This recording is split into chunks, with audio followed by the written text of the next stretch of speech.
মর্দা খাবে যতটা পুরুষ দেখবে মায়েরা আমার খালারা কাল কিয়ামতের কোটি যত পুরুষ লোক দেখবে অতটা তার পেটের মধ্যে আল্লাহ বাচ্চা জন্ম দিয়ে তারা ক্রস করতে পারবে না, প্রসাব দিতে পারবে না। লোহার আকড়া দিয়ে একে এক করে বের করা হবে। সারা জীবনের যতটা খুশি আনন্দ একই দিনের মধ্যে সমস্ত আনন্দ ভুলে যাবে। মারে আমার এই জন্য নবীজি বললেন, মহিলা যখন তোমরা রাস্তা পথে চলবে তোমরা পর্দা করে নেবে, চোখটাকে নিচে করে নেবে, পরপুরুষের দিকে খবরদার তোমরা লক্ষ্য করবে না। আর যারা পুরুষ তাদেরকে আল্লাহ বললেন, হে মুমিনেরা তোমরা খবরদার রাস্তা পথে চললে অপর মহিলার দিকে দেখবে না। একটা পুরুষ লোক একটা মহিলা কোন জায়গাতে অপর পুরুষ লোকের সঙ্গে যাওয়া যাবে না। রাসূল বলছেন, হাদিসটা সহিহ বুখারী, লা ইয়াখলুওয়ান্না রাজুলুন বিইমরাতিন ইল্লা ওয়া মাআহাজি মাহরামিন। পুরুষরে খবরদার হাটে বাজারে মার্কেটে কুটুম বাড়িতে একটা অপর মহিলাকে সঙ্গে করে নিরালায় জায়গায় নিরালায় ঘরে মাঠে ঘাটে খবরদার একাই যেন না। এটা পুরুষের জন্য জায়েজ নয় এবং মহিলার জন্য জায়েজ নয়। তৃতীয় জন তাদের মধ্যে শামিল হয়ে যায় যার নাম হলো শয়তান। তোমার মধ্যে গন্ডগোল করিয়ে দিবে। যদি দরকার পড়ে যায় বাড়িতে পুরুষ নাই, দিল্লি পাঞ্জাব হরিয়ানা বিদেশে আছে, শুধুমাত্র বাড়িতে আছে একজন মহিলা, এবার ডাক্তারখানা যেতে হবে, হসপিটাল যেতে হবে, এ অবস্থায় কি করা যাবে? আল্লাহ রাসূল বললেন, হজ একটা নেকির কাজ। এই হজের মতো জিনিসে, হজের মতো ইবাদতে মহিলা অপর পুরুষের সঙ্গে যেতে পাবে না।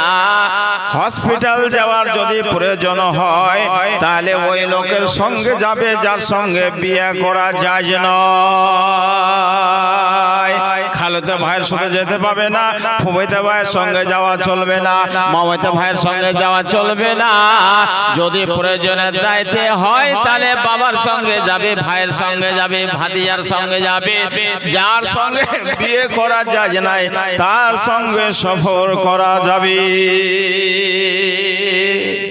বর্তমান যুগে যুবক যারা মোটরসাইকেল চালায়, তোর বাবা বাড়ি থেকে বলছে, কাদের রে কি গো, বলে আমার শরীরে ব্যথা, একটা ডাক্তারের কাছে যাবো রে বাবা।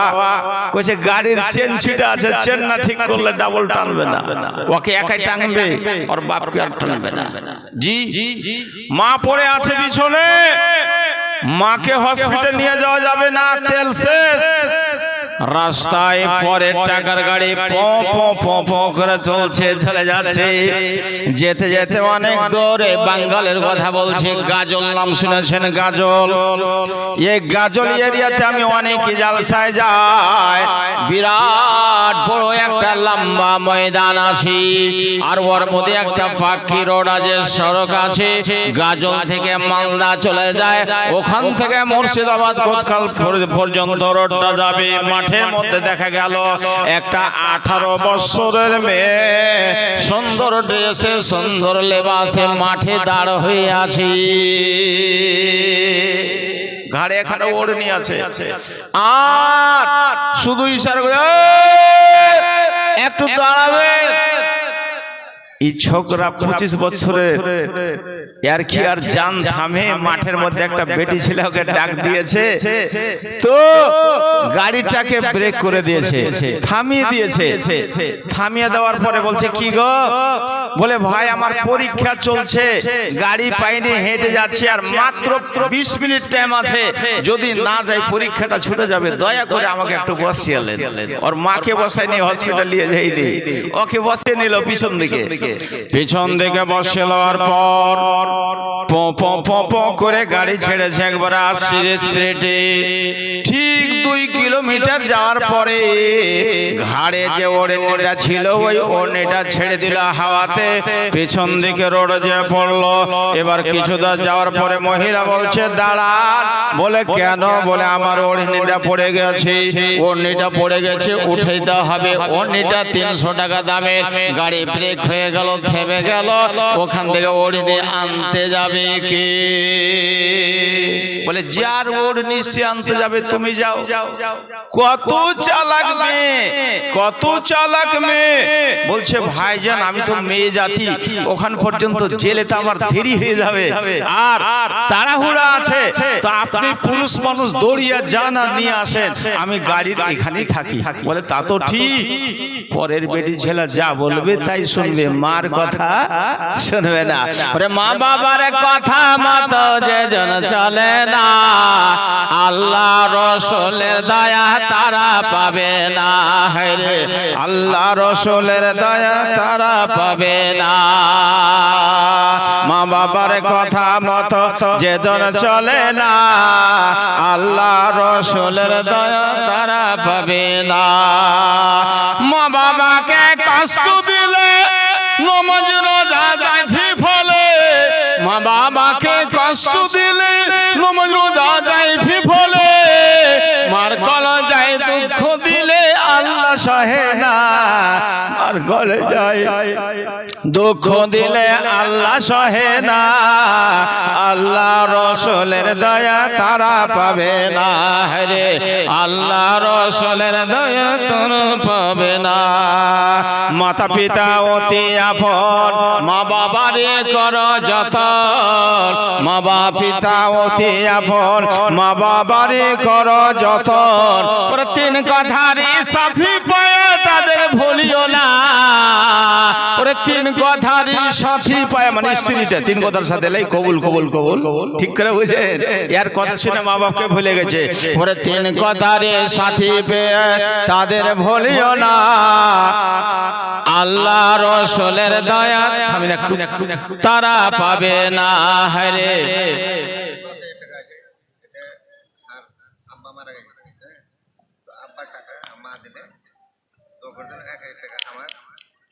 আচ্ছা করছে আল্লাহ রসুলের দয়া, রসুলের দয়া তারা পাবে না।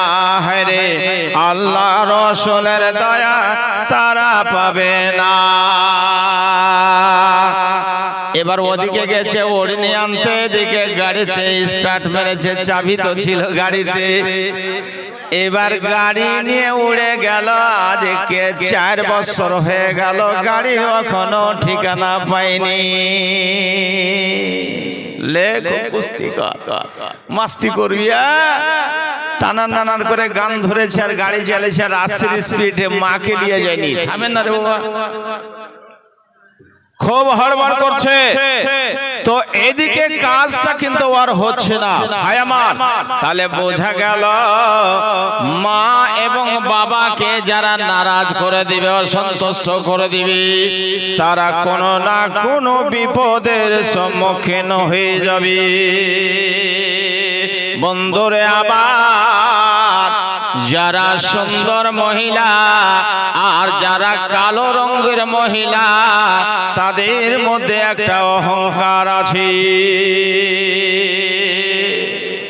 যারা কালো ওরাকে কোন সময় এরা চোখে দেখতে চায় না। একটা মানুষ যদি বহু ধরতে যায়, তো বহু যদি 1.5টা চোখ থাকে, মানে একটা ছোট আর একটা পুরা, রংটা যদি সাদা হয়ে যায় তো ওইটাই বহু আর পছন্দ।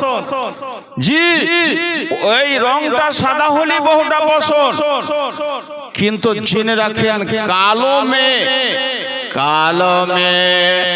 আর কাজ যতটা পছন্দ হবে, কথাটা যতটা পছন্দ হবে, ব্যবহার যত ঠান্ডা হবে, সুন্দরী মেয়ের মধ্যে একটা অহংকার থাকবে।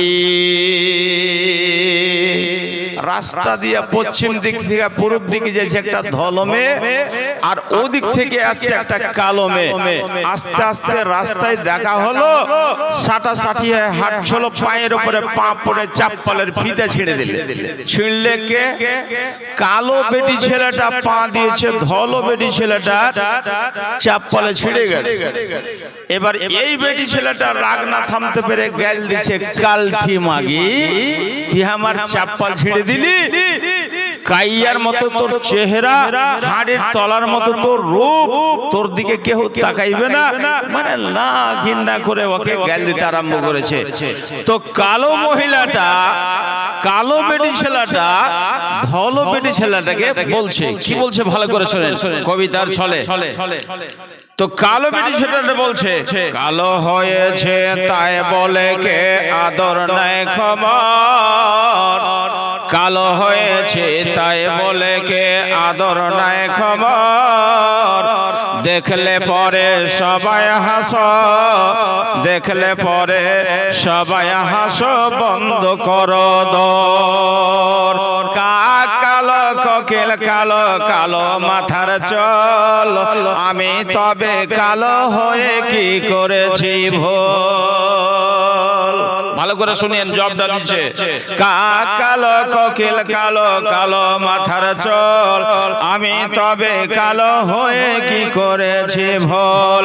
নয়নের মনি কালো কালো পড়ার বুড়ি, আর কালো সুরমা চোখে দিলে মন যায় যে ভরে, কালো খোপায় দিলে ফুল দেখায় কেমন বেশ, চাই না কালো প্রিয় আমার সাদা হকে, কালো পড়ে কালো কয়লা পড়ে দেখো কত সুন্দর আলো, কালো দাড়ি থাকলে মুখে দেখায় কেমন ভালো, বল বল রে কালো গায়ে সোনার গয়না হার, মামি হয়ে প্রেমে পড়ে কালো দেবতার, আধারের কালো রাতে প্রেমকে ওঠে মাথে, রোদ বদলে মাথায় বাঁচে কালো রঙের ছাতে, ছাতা কালো হয় না, কালো রঙের ছাতে, কালো গাভীর দুধের গুণ বলে কত জন, কালো নারীর মধুর জবান পাগল করে মন, আধারের কালো রাতে তারার শোভা আঁকা, আর কালো কালি দিয়া দেখো আল্লাহর কোরআন লেখা, আল্লাহর কোরআন লেখা আছে কি দিয়া? কালো কালি দিয়া।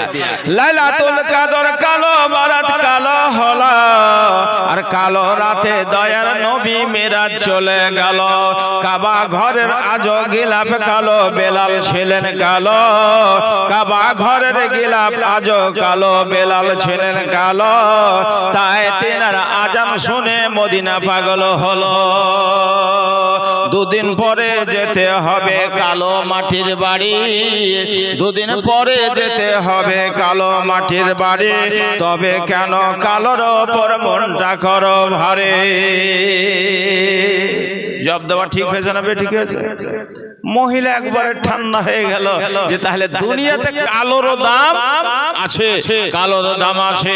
আমার প্রিয় নবী জনাব মুহাম্মদ রাসূলুল্লাহ সাল্লাল্লাহু আলাইহি ওয়াসাল্লামের কাছে একজন মহিলা আসলো, আসার পরে হুজুরকে বলছেন, ইয়া রাসূলুল্লাহ সাল্লাল্লাহু আলাইহি ওয়াসাল্লাম, আল্লাহর কাছে একটু দোয়া করে দেন, প্রার্থনা করে দেন, আমার কাছে একটা অসুখ আছে, বিমারি আছে, যেটা হলো মির্গির বেমারি।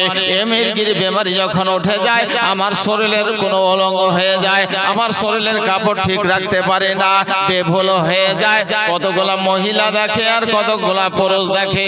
যদি আল্লাহর কাছে একটু দোয়া করে দেন, তবে আল্লাহ পাক আমার এই দোয়াটাকে, এই দুয়ার বিনিময়ে অসুখটাকে সরিয়ে দেবে। নবী বললেন, মা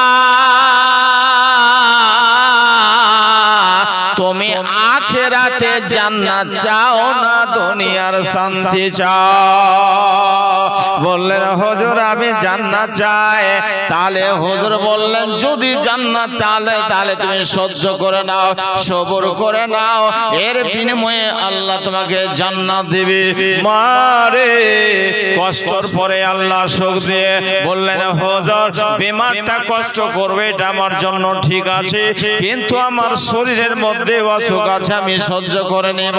কিন্তু অজ্ঞান যখন হয়ে যায়, যখন আমি মাটিতে পড়ে যায়, আমার উলঙ্গ শরীর হয়ে যায়, অপর পুরুষের দেখে, এই জন্য আল্লাহর কাছে একটু প্রার্থনা করে দি। রসুলের দরবারে, আল্লাহ রসুলের দরবারে একজন ফকির দরবেশ এসেছে। আসার পরে বলছে ইয়া রাসূলুল্লাহ কয়েকটা দিন শেষ হয়ে গেল, আমার পেটের মধ্যে কোনো অন্ন দানা যায়নি, নবী গো আমার জন্য খাওয়ার ব্যবস্থা করে দিন। নবী বললেন যাও আমার বাড়িটাকে তলাশ করে এসো। আল্লাহ রাসূলের 9 জন স্ত্রী, প্রত্যেক স্ত্রীর কাছে খোঁজ খবর না হলো, তারা উত্তর বললেন আল্লাহর দেওয়া পানি ছাড়া বাড়িতে খাবার কোনো সামান নাই। বললেন কোন সাহাবা আছে যে আজকের মেহমানটাকে নিয়ে যাবে? এর মধ্যে একজন সাহাবী দাঁড় হলেন, যে সাহাবীটার নাম ছিল হযরত আবু তালহা রাদিয়াল্লাহু তাআলা আনহু। তালহা বাড়ি গেলেন, স্ত্রীকে জিজ্ঞাসা করছেন রাসূলের কাছে একজন মেহমান, মেহমানের জন্য কোনো খাওয়ার ব্যবস্থা আছে কিনা? বলে 3টা রুটি বাড়ির ভিতরে আছে, জয়ের রুটি। আমার 2 জন ছেলে, একজন আপনি আর আমি, 4 জন মানুষ, 3টা রুটি। তাহলে যদি মেহমানকে খাওয়ান, ছেলেরা ভোকা থেকে যাবে, আপনি অনাহারে থেকে যাবেন, আমিও ভোকা থেকে যাব। হযরত আবু তালহা বলছেন আল্লাহ পাক বলেছেন ওয়া আম্মাসাইলা ফালা তানহার, কোন দরবেশ ভিক্ষুক যদি আসে তাহলে তাকে ঝেড়ে দিয়ে তাড়িয়ে দিও না। মহিলা রে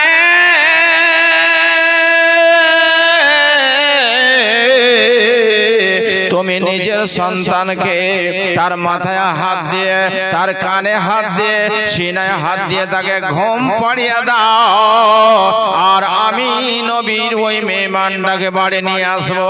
একই সঙ্গে যখন খেতে বসবো তখন মেহমান আমাকে ছাড়া খাবে না, শুধু আমি মুখখানা চপ চপ করে নাড়ব, আর মেহমানের সঙ্গে খাবো না, কারণ আমি খেলে মেহমানের পেটটা ভরবে না।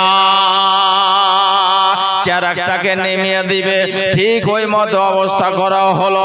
ওরে আমার মায়েরা ভাইরা, নিজে অনাহারে থেকে নারীকে অনাহারে রেখে আর ছেলে 2 জনকে বিছানে ঘুমিয়ে দিল।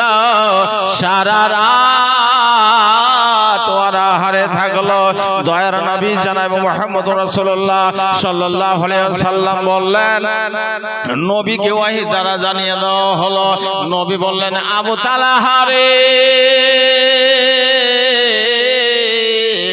আজ রাতে তুমি কি এমন আমল করেছিলে যার কারণে আল্লাহ পাক সন্তুষ্ট হয়ে দেখলাম জান্নাতের মধ্যে তুমি ঘুরছো?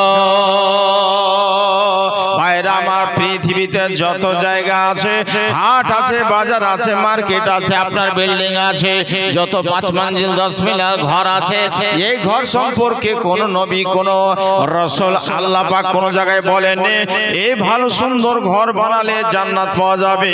কিন্তু মহানবী বলে দিলেন পৃথিবীতে কোন মুসলমান ইমানদার আল্লাহওয়ালা যদি একখানা আল্লাহর জন্য ঘর তৈরি করে, তাহলে আল্লাহ পাক যার জন্য জান্নাতে ঘর তৈরি করে দিবে। আবগাজুল বেলাদিল আল্লাহি আসওয়াকুহা, আল্লাহর কাছে সবথেকে ঘৃণিত পৃথিবীর মধ্যে হচ্ছে বাজার, আর আহাব্বুল বেলাদিল আল্লাহি মাসাজিদুহা, আর পৃথিবীর মধ্যে সবথেকে ভালো জায়গা হলো মসজিদ। যারা মসজিদকে ভালোবাসে তারা আল্লাহকে ভালোবাসে, যারা মসজিদ ভালোবাসে না আল্লাহকে তারাও ভালোবাসে না।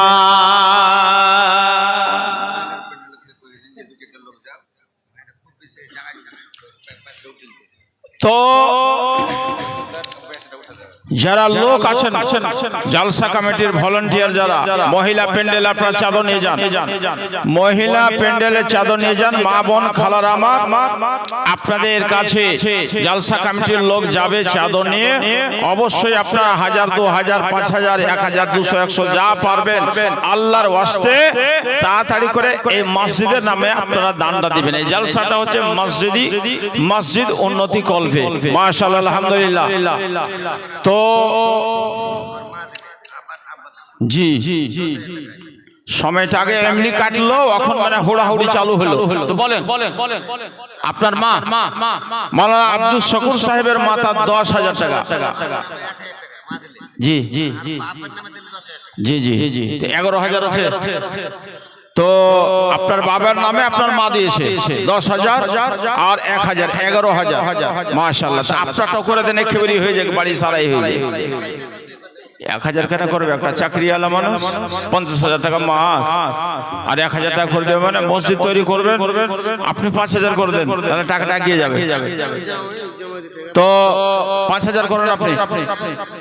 15,000 কোন যাও আপনার না আপনার জামের দান আপনার হয়ে গেল, পাশ হয়ে গেল। থামেন, আজমাল আর তাজমাল তো সবাই দিবে। আপনি বেশি হলে 3,000 টাকা আর করেন। 3,000 করেন না, বলে দেন না। ঠিক আছে, ওটা আছে, আপনি করে দেন তখন। মাশাআল্লাহ, নারে তাকবীর, রবে ইসলাম। মাওলানা আব্দুল শকুর সাহেব 2,000 টাকা আর বাড়ির তরফ থেকে 11,000 টাকা ওনার জামাই দিয়েছে 15,000। কি নাম?